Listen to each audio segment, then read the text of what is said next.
And hello, everyone. Welcome once again to another edition of the Church Solutions Podcast. Hi, my name is Steve Lacy. And my name is Phil Thompson. We come to you every week with this informative and exciting podcast, many times humorous, many times serious, but each time something that's worth your 25 minutes. Right, Steve? That's it. Exactly right.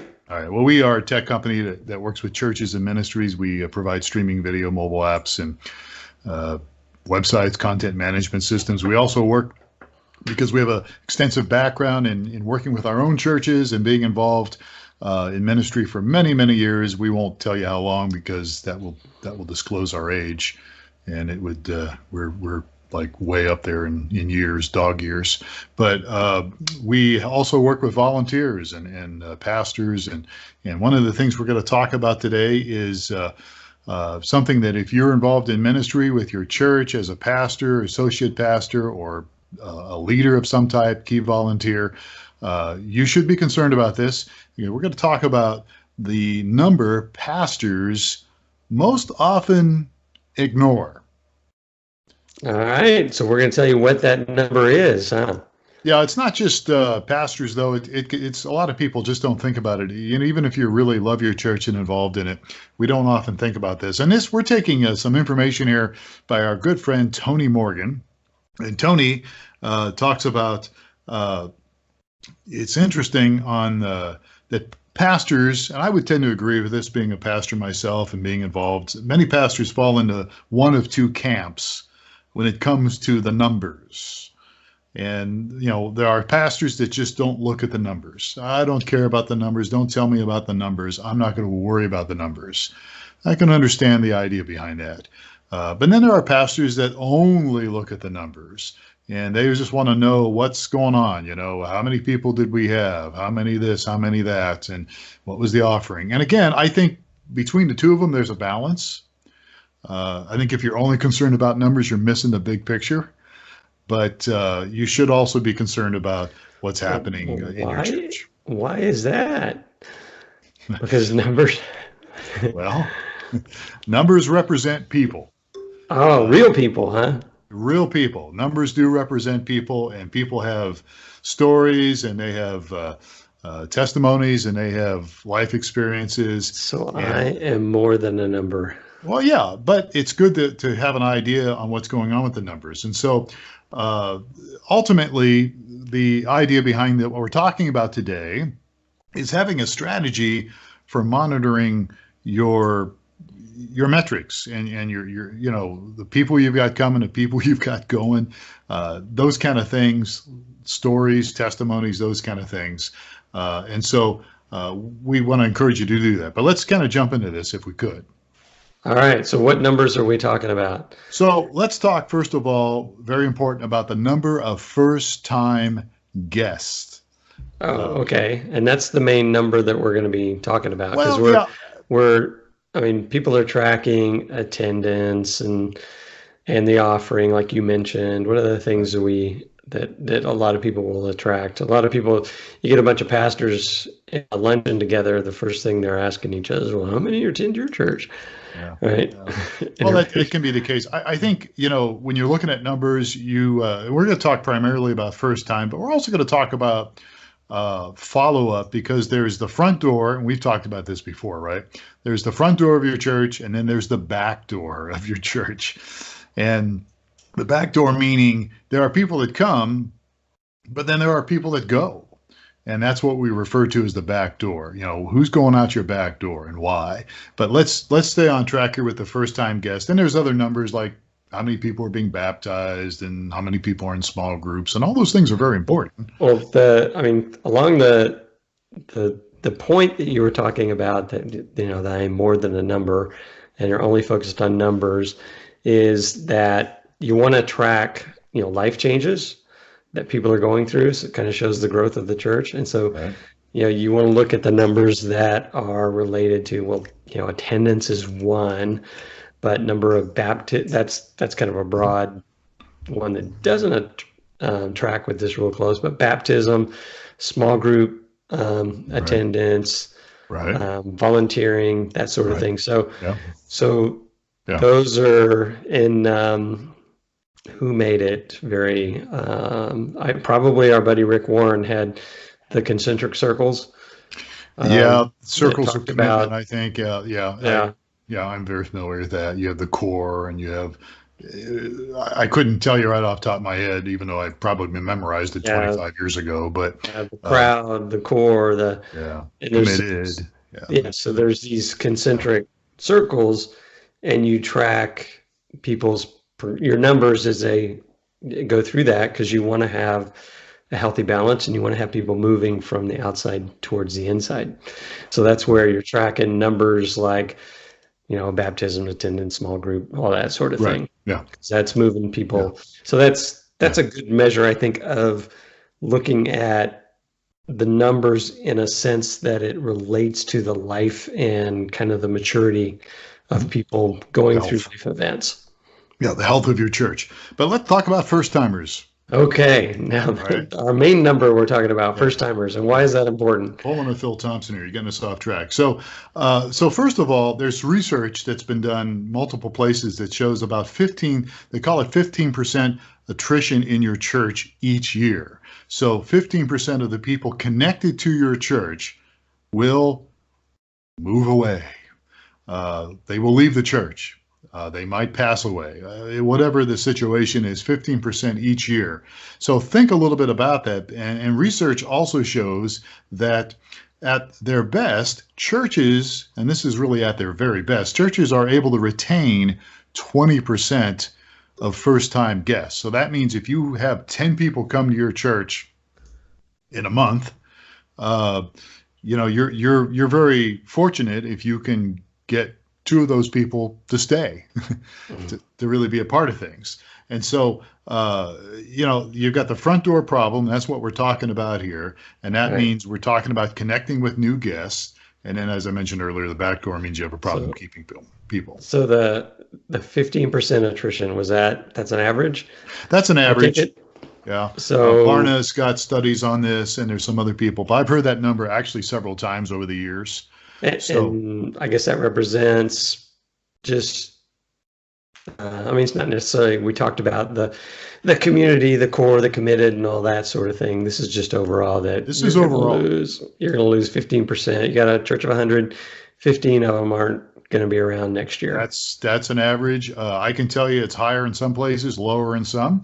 I was pastoring a church outside of Fort Riley, Kansas, Junction City, Kansas, and we had people coming and going all the time because Fort Riley, a lot of people coming from Fort Riley, the Army base, and, they would come and be with us for a year or two, and then they would get transferred out.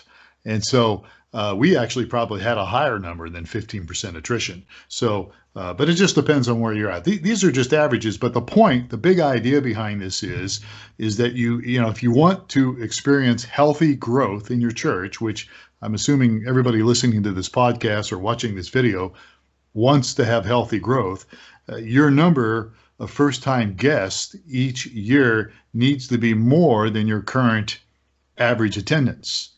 So you've got to have people coming through the door. So that's important. And, Steve and I here have talked a lot about reaching people. So say that again. So I need... Okay. If you want growth, if I want growth, I want more than my average attendance showing up as first timers through the year. Yep. So if I'm a church of 100, I want to get 100 new people through the first timers through the door. And that's factoring the 15% attrition. So that's, again, it's not, your church, somebody's church might be less, it might be more. I have no idea what your church is. I would be interested to see if those guys at your church keep these numbers. I bet they might. And, it would be very interesting to see that. So this is one of the critical factors we're looking at today. And we know that if we don't have enough first-time guests, then we will plateau and then we'll decline. And so, a lot of churches look at different things. So one of the things you need to look at is, are you getting people coming through the door?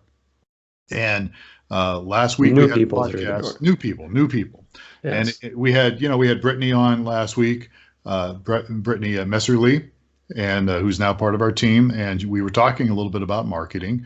and reaching out to people, if you pastor a church or involved in your church. So it's important to do that. So that's the first thing we were talking about. Keep that in mind. Mm-hmm. And then there's the other issue is the back door, which we just casually mentioned here a few minutes ago. And the back door is people leaving. So, the 15% that might be leaving, I mean, some of them may, unfortunately pass away, but many people are leaving for different reasons. Right. Or even that, I mean, if we're focusing on the first timers, and the average rate is 20% of first timers stick around, you get 10 new people, then 2 of them are going to stick around. You're also going to help yourself if you can improve that ratio, right? Oh yeah, absolutely. Yeah. And so, so when you have people coming through the door for the first time, as we've talked about here many times before, it's important to get them to come back. And there's different ways to do that. There's, as we talked about last week, giving a gift, perhaps first-time gift. It's hard sometimes to measure first-time people. It's hard, even in a small church, because you don't want to get real pushy, and you don't want to get really in people's faces, which some churches do. We just don't do that at my church. I don't think yours does too. But you want to give them an opportunity to come back, and you would like to, if you could, you'd like to be able to get some information, like an email, or something like that, so you could reach out to them, and invite them to come back, and maybe give them a little gift for coming, and then, as we've talked about again, lots of opportunities for them to plug in, to connect. And the culture around that has, I think, changed over the years. I remember attending for a first time a very large church in my college town where I was going to school. I may have told you this before, and I thought it still stuck with me. They had a really unique way of identifying the first time guests. So did I tell you this? I think you have, but go ahead, because I'm sure there's some listeners and viewers that have never heard it. Yeah. So, I mean, I don't know. Maybe everybody had done this, but I haven't seen it since. But it was a deal where they're like doing announcements up front, and everybody's sitting down, and then on like cue they said, "And if you're here for the first time, please remain seated while everyone else stands up." And you're like, what did he just say? And everyone else stands up, and anybody that's sitting down had never been there before is a first time guest. I could see where it would be really intimidating and kind of strange, but I didn't have a problem with it. Well, and it was a way for everyone's standing up, and I'm sitting down, and they're like, "Oh, this guy was slow on the uptake, so he hadn't been here before." And so, they were over, shaking hands, introducing themselves, and being nice. It was. Yeah, and there's another version of that, and the other version is, if you're here for the first time, stand up. That's the other version of that. That's going to be. And you're probably going to get 10% participate. Even if you were there for the first time, only 10% of those that are there for the first time will stand up. I wouldn't do it, but. But and I'm sure there's churches listening to this and watching this that do that. And look, if you do that and that's your thing, more power to you. Good for you. But, and it may be a cultural thing depending on where you live in the country. I think that's true, but it's just not my cup of tea. But our church does something that I still don't like. I tried to change it and I can't change it. And that is we have our little thing where we have music and then a couple announcements, and then we have like this little transition before we get into the message. And so we ask everybody to stand up and greet each other. And that's not terrible, but if you're new, I've had some new people tell me, like, I was really uncomfortable, greeting people. Everybody was doing it.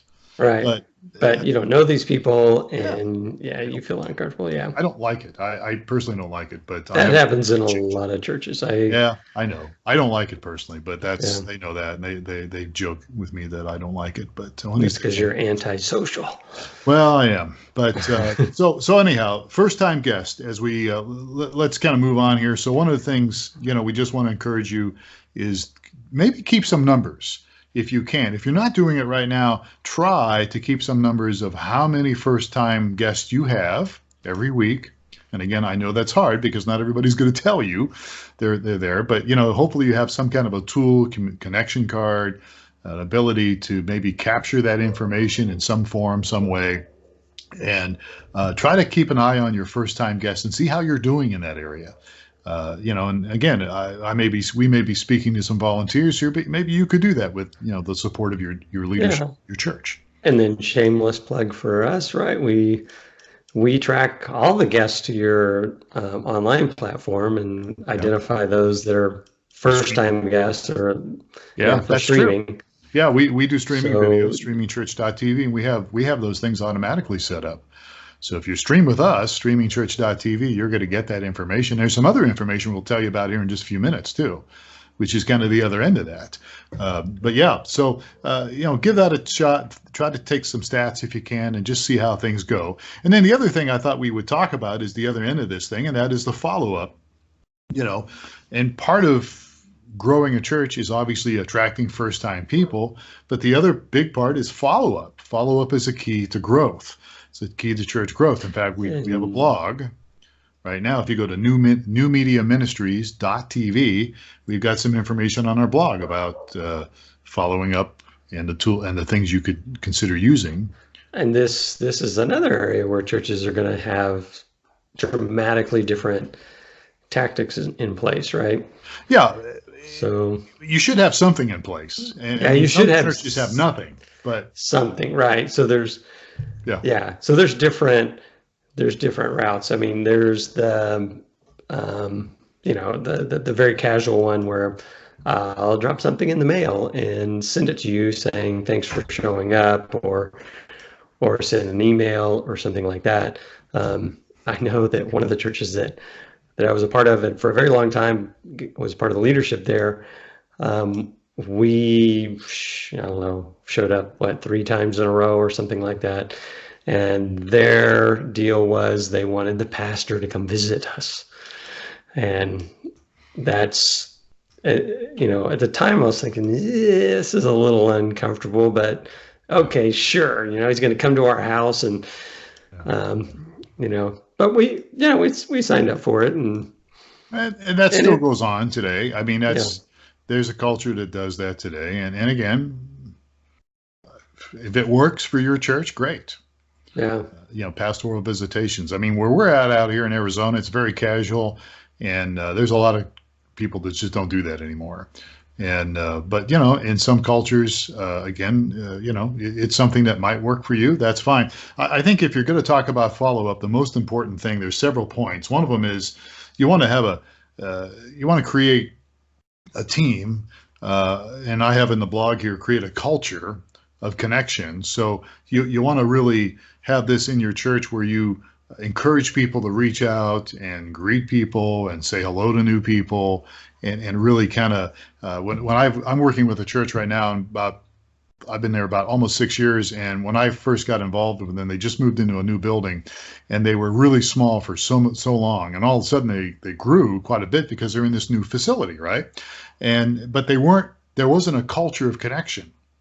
And so new people would be walking in, and the regular people would be standing in the corner talking about football or talking about something, and new people would walk in and basically were ignored. Mm-hmm. and it just, that's not what you want. Well, you want to have a culture. It's much more fun talking with your friends than some stranger that shows up, right? It is fun, but you need to see it from a different angle, and that is, hey, I know. I was just making a point. The natural tendency is just go hang with everybody, and there's somebody new here, man. But I'm really proud of them now, because you don't see that so much now where I'm at. I mean, there's really that we've changed that culture. Took a couple of years, but we changed that culture, and there's much more of it wasn't that the people were unfriendly to begin with. It wasn't that they didn't care. They just didn't think about it. Mm-hmm. And I didn't think about new people that much. And so a culture of connection, I think, is very important from the moment people walk in the door. And again, we're not talking about smothering people. We're just talking about greeting people and hopefully, getting an opportunity to get to know them in some way. Another important point to this is follow-up team, a follow-up team. We mentioned team before. If a pastor is listening to this, and maybe you're pastoring a small church, of 100 people or less, or 150, you might say, oh, this is so overwhelming. Now I've got to follow up with all these people. Well, maybe you could get some people in your church that are more naturally extroverted, and they might be willing to help you with a follow-up team. Yeah, and if you don't have it in place, you first need to design a process that says, okay, what are we going to do when they show up, and how are we going to get their information so that we can follow up? Yeah. And then how are we going to follow up? What's the right level of engagement? How often do I follow up? How do I follow up if they don't respond to any of the follow-ups and that sort of thing? Yeah, and you're absolutely right. You need to determine what's best for your church, and what's really going to work for you guys, and how to do that, and how much follow up and all that. But whatever you do, at least have a plan. Put something together so you can begin to make progress. You may not always hit it every time, but at least you can begin to get the ball rolling, because there's people coming in, and those people, if you reach out to them, there's a good chance they might come back, and there's studies that show if a new person comes 3 times, there's like a 70% chance they're going to keep coming. So if they can keep coming, then that would be good. So we're running out of time here, but one of the things I did want to mention, when it comes to the front door, people coming in, and then the back door, people leaving, that for years, people have been doing streaming video, and it was really kind of hard to figure out, who was coming and who was going, and how to connect with those people. And as you mentioned earlier, Steve, we've got tools on our StreamingChurch.tv platform that enable you to find out who, how many first timers you had, and second timers, and where they came from, different parts of the country and the world. But recently, we've also designed, and you've been the chief guy behind it, there's some really great follow-up tools for people that come and view your streaming. There's some automatic tools in place that as an administrator, they can implement that, and you can begin to follow up with people that were watching your streaming video. All right. So, and I think, if we've got listeners that are using our product, a lot of them are unaware that this feature is there, but it's designed so that it will automatically follow up after someone shows up to a service and joins your service. Like within 2 hours of them, joining your service, it'll send a thank you note, just an email that says, hey, thanks, we enjoyed seeing you. And what's nice about our system, shameless plug, is you can customize what you want that first message to say. Yeah. So you once go in and kind of configure, here's my template for my first timers, and then the system is also set up if someone returns for a second time, what do you want to send them? And they return a third time, what do you want to send them? Or they come once and they don't come back. It'll send an email after, I think, 10 days or so saying, hey, we missed you, and you can configure. What's really nice, you set this up once, you spend 5 minutes setting it up, and this will follow up with all the people that sign on to your streaming platform that provide their contact info. So if they sign in using Facebook, or there's an optional, here's your name, but you can also put your email address in. It'll get turned on for all those people. Yeah, and again, that's another piece of the puzzle here when you're trying to reach people and grow your church. Streaming video really can help your church grow in lots of different ways. New people come to a town or a city or an area, and they're looking for a church. They're going to watch your video. They're going to watch, your live, your archives, and as you said, if they give you that information, you can follow up with them. You can use the automatic system. You could even do it manually if you wanted, I guess. But again, it's a way to reach out and connect with somebody, and possibly have a family become a part of your church, where they actually walk in the physical door eventually. All right. It can really help grow your church. So those are good tools. So if you need more information on this, folks, just send us an email with the follow-up tools that we have for our streaming video platform, StreamingChurch.tv. You can just send us an email, support@StreamingChurch.tv, and we'll be happy to give you more information. And if you're happen to be one of our customers, one of our clients, you can just make this work by going to your StreamingChurch.tv admin control panel and go to streaming management and go to, what is it? I think it's events, right? No, it's follow-up. Follow-up is what we've got in there. Right. And people can easily set that up. set of menus for customizing your messages and looking at the log. And so, Absolutely. All right. So I guess we're pretty much out of time here. I think this is good stuff to think about. You may not totally agree with all of it, but I really think that if you want your church to grow, you're always going to have people that show up and just they're there, and for whatever reason, you can do almost everything wrong, and they love your church and they're happy, and that's great. But there are other people that you need to reach out to. You need to be a little more proactive too. And that's what we're talking about here, is reaching out to your first-time visitors and also reaching out to those who are part of the church, and then also those who, may need some follow-up and the back door. So I think it's good material. And as we just said, if you have any questions or input, love to get it from you. And email is a good way to do that. Just support@streamingchurch.tv. All right. Are we good? We are good. Thanks. All right. Thank you, Steve. So that's Steve Lacy. I am Phil Thompson.